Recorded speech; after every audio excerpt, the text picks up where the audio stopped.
नमस्कार। आज हम आधुनिक भारतीय इतिहास के एक बहुत ही अहम मोड़ पर बात करने वाले हैं। वो दौर जब यूरोप की अलग अलग ताकतें व्यापार के लिए भारत आईं और कैसे उनमें से एक यानी ब्रिटिश ईस्ट इंडिया कंपनी धीरे धीरे यहाँ की सबसे बड़ी राजनीतिक शक्ति बन बैठी। हाँ, बिल्कुल। हमारे पास जो ऐतिहासिक स्रोत हैं उनकी मदद से हम इस पूरी कहानी को, इसके किरदारों को, उनकी चालों को समझने की कोशिश करेंगे। खास तौर पर जो लोग सिविल सेवा परीक्षा की तैयारी कर रहे हैं उनके लिए ये जानना बहुत जरूरी है कि घटनाओं का ये सिलसिला कैसे आगे बढ़ा और भारत का भविष्य कैसे तय हुआ। तो चलिए शुरू करते हैं ये गहन पड़ताल। बिल्कुल। देखिए, इसकी शुरुआत होती है 15वीं सदी के यूरोप से। हुआ ये कि 1453 में कॉन्स्टेंटिनोपल, मतलब आज का इस्तांबुल, उस पर तुर्कों का कब्जा हो गया।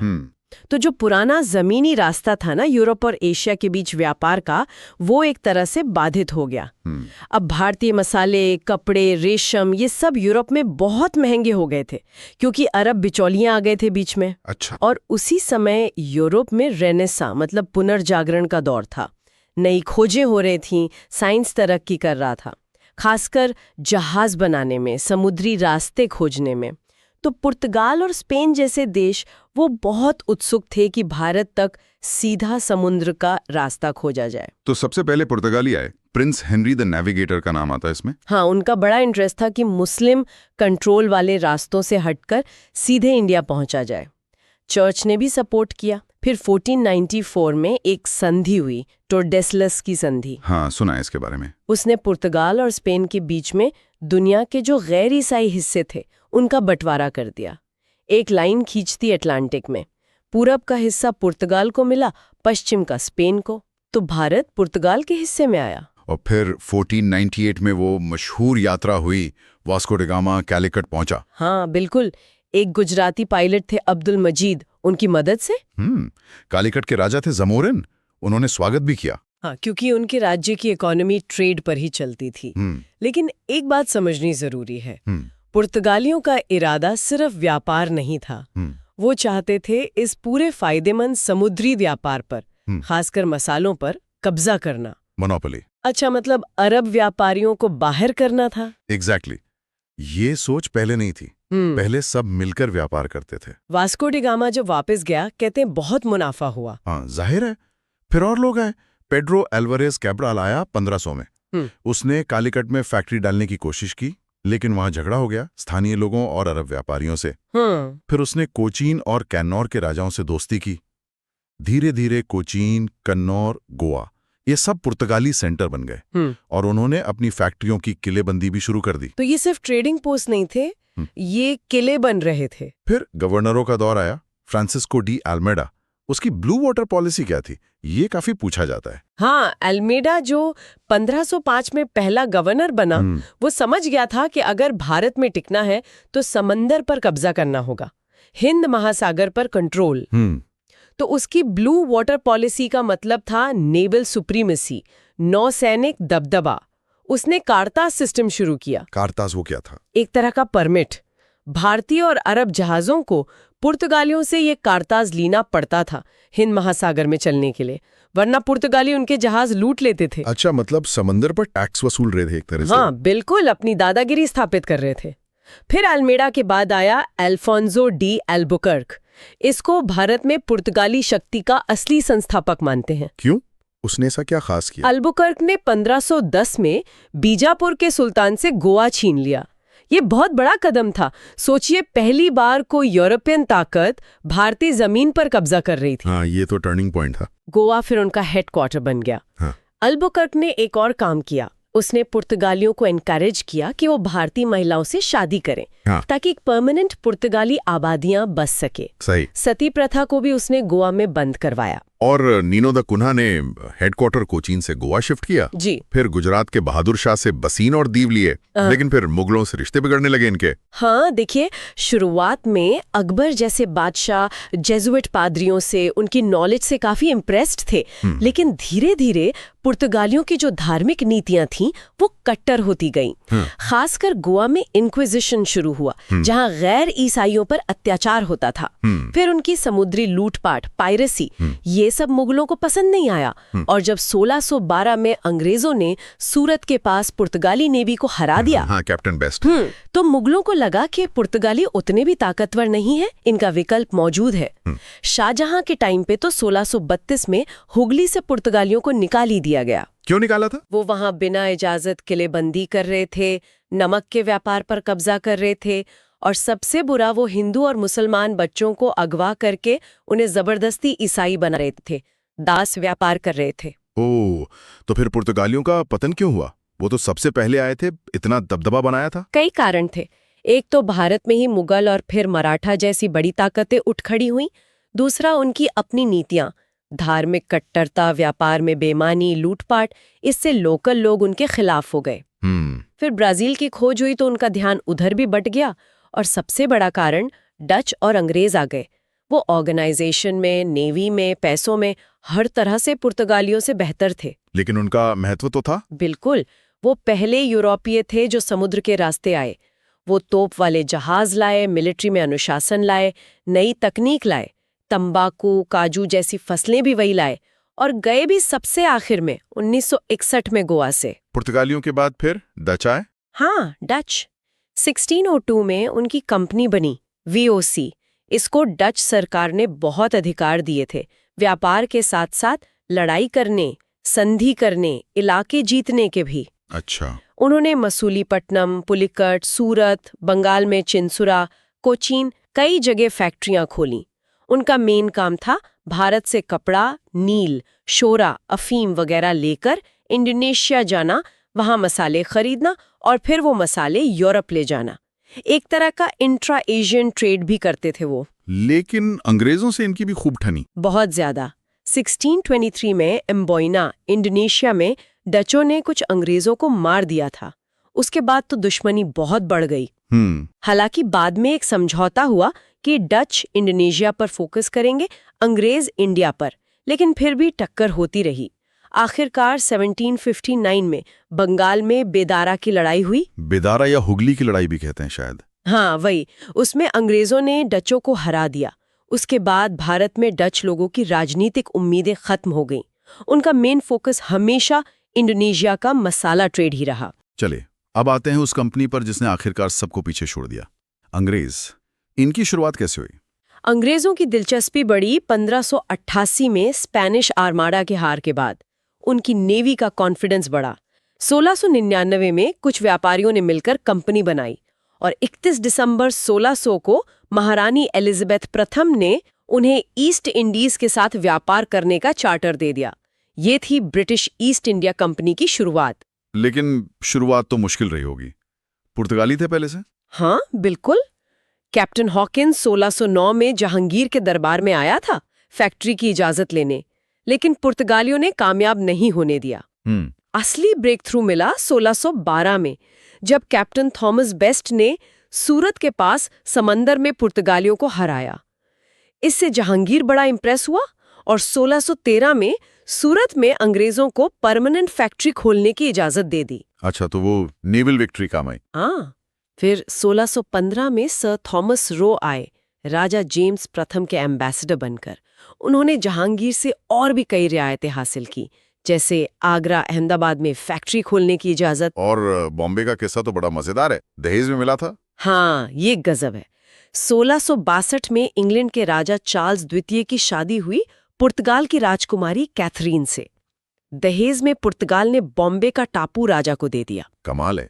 और फिर राजा ने 1668 में वो बॉम्बे सिर्फ 10 पाउंड सालाना के किराए पर कंपनी को दे दिया। बाद में यही बॉम्बे वेस्टर्न इंडिया में कंपनी का हेडक्वार्टर बना। वाह। अच्छा, और दक्षिण और पूरब में कैसे बढ़े ये लोग? दक्षिण में उन्होंने गोलकुंडा के सुल्तान से गोल्डन फरमान हासिल किया 1632 में, जिससे उन्हें वहां के बंदरगाहों पर फ्री ट्रेड की छूट मिली। फिर 1639 में फ्रांसिस डे नाम के अंग्रेज ने मद्रास को लीज पर लिया और वहां बनाया फोर्ट सेंट जॉर्ज। ये साउथ में उनका मेन बेस बन गया। पूरब में पहले ओडिशा में फैक्ट्री खोली, फिर बंगाल में। बंगाल तो उस वक्त बहुत अमीर सूबा था। 1651 में वहां के सूबेदार शाह सुजा से उन्हें बंगाल में व्यापार की इजाजत मिली। हुगली में फैक्ट्री खोली। लेकिन बंगाल में भी पंगा हुआ मुगलों से। हाँ हुआ, लोकल ऑफिसर बार बार टैक्स मांगते थे, कंपनी देना नहीं चाहती थी। हाँ। उन्होंने ताकत दिखाने की कोशिश की तो 1686 में मुगलों ने हुगली पर हमला कर दिया। ओ, फिर जॉब चारनॉक नाम के एजेंट ने समझौता किया। 1690 में वो सुतानुती नाम की जगह पर वापस आए और 1698 में कंपनी ने 1200 रुपए में 3 गांव खरीद लिए, सुतानुती, गोविंदपुर और कालिकाता। ये कलकत्ता बना। हाँ, यहीं कलकत्ता शहर बसा और फोर्ट विलियम बना, जो ईस्टर्न प्रेसिडेंसी का हेडक्वार्टर हुआ। और फिर वो 1717 का फरमान फर्रुखसियार का, इसे कंपनी का मैग्ना कार्टा कहते हैं। ये क्यों इतना इंपॉर्टेंट है? ये सवाल भी आता है एग्जाम्स में। ये बहुत ही ज्यादा इंपॉर्टेंट था। इस फरमान से कंपनी को बंगाल में सिर्फ 3000 रुपए सालाना देने थे और उसके बदले उनके इंपोर्ट एक्सपोर्ट पर कोई और टैक्स या चुंगी नहीं लगनी थी। सिर्फ 3000 रुपए में फ्री ट्रेड। हाँ, और सबसे बड़ी बात, कंपनी को दस्तक जारी करने का अधिकार मिल गया। दस्तक मतलब? दस्तक एक तरह का पास था। कंपनी के अफसर ये पास अपने माल के साथ दे सकते थे और उसे दिखाकर माल बिना किसी रोक टोक, बिना लोकल टैक्स दिए कहीं भी आ जा सकता था। इसका बहुत गलत इस्तेमाल भी हुआ बाद में। अच्छा, मतलब कंपनी के अफसर अपना प्राइवेट ट्रेड भी बिना टैक्स दिए करने लगे होंगे। बिल्कुल यही हुआ। इसके अलावा सूरत में भी टैक्स में छूट मिली और बॉम्बे में बने कंपनी के सिक्कों को पूरे मुगल एम्पायर में चलाने की इजाजत मिल गई। इस फरमान ने अंग्रेजों को बहुत ताकत दे दी। तो अंग्रेज मजबूत होते जा रहे थे और तभी फ्रांसीसी भी आ गए। हाँ, फ्रांसीसी सबसे लेट आए। उनकी कंपनी 1664 में बनी और ये ज्यादातर सरकारी कंट्रोल वाली कंपनी थी। उन्होंने सूरत, मसूलीपट्टनम में फैक्ट्रियां खोली। 1674 में फ्रैंकवाइज मार्टिन ने पौंडीचेरी बसाया, जो इंडिया में उनका मेन सेंटर बना। बंगाल में चंद्रनगर भी था। लेकिन इनको भी शुरुआत में दिक्कतें आई, डचों से लड़ाई हुई। हाँ, डचों ने तो एक बार पौंडीचेरी छीन भी लिया था, हालांकि बाद में संधि में वापस मिल गया। फिर यूरोप के झड़ों का असर भी पड़ता था। लेकिन 1720 के बाद लेनोयर और ड्यूमास जैसे गवर्नरों के टाइम में उनकी हालत सुधरी। अब स्टेज सेट था असली मुकाबले के लिए, अंग्रेज बनाम फ्रांसीसी। यहीं से शुरू होते हैं कर्नाटक युद्ध, जो असल में इंडिया की जमीन पर लड़ी गई अंग्रेज फ्रांसीसी जंग थी। पहला युद्ध 1747-1748 कैसे शुरू हुआ? वजह यूरोप में थी ऑस्ट्रियन वॉर ऑफ सक्सेशन। यहाँ क्या हुआ कि अंग्रेजी नेवी ने कुछ फ्रांसीसी जहाज पकड़ लिए। जवाब में फ्रांसीसियों ने मॉरिशस से मदद बुलाई और 1746 में मद्रास पर कब्जा कर लिया। मद्रास तो अंग्रेजों का गढ़ था साउथ में। हाँ, लेकिन युद्ध यूरोप में खत्म हुआ एक्सला चैपल की संधि से, तो मद्रास अंग्रेजों को वापस मिल गया। तो इस पहले युद्ध का नतीजा क्या निकला भारत के लिहाज से? एक बहुत बड़ा सबक मिला सेंथोम की लड़ाई से। इसमें फ्रांसीसी सेना की एक छोटी सी मगर डिसिप्लिन टुकड़ी ने कर्नाटक के नवाब अनवरुद्दीन की बहुत बड़ी भारतीय सेना को हरा दिया। इससे यूरोपियंस को समझ आ गया कि उनकी ट्रेनिंग और अनुशासन भारतीय सेनाओं पर भारी पड़ सकता है। नेवी का इंपॉर्टेंस भी साफ हो गया। फिर दूसरा कर्नाटक युद्ध 1749 से 54। ये तो लगता है पूरी तरह भारतीय राजाओं के आपसी झगड़ों का फायदा उठाने की कोशिश थी। डुप्ले का नाम आता है इसमें। बिल्कुल। डुप्ले, जो फ्रांसीसी गवर्नर था, वो बहुत चालाक और महत्वाकांक्षी था। उसने देखा कि हैदराबाद और कर्नाटक में नवाब बनने के लिए झगड़े चल रहे हैं। उसने सोचा कि क्यों ना एक दावेदार का साथ देकर अपना प्रभाव बढ़ाया जाए। अच्छा। तो हैदराबाद में उसने मुजफ्फर जंग का साथ दिया, कर्नाटक में चंदा साहिब का।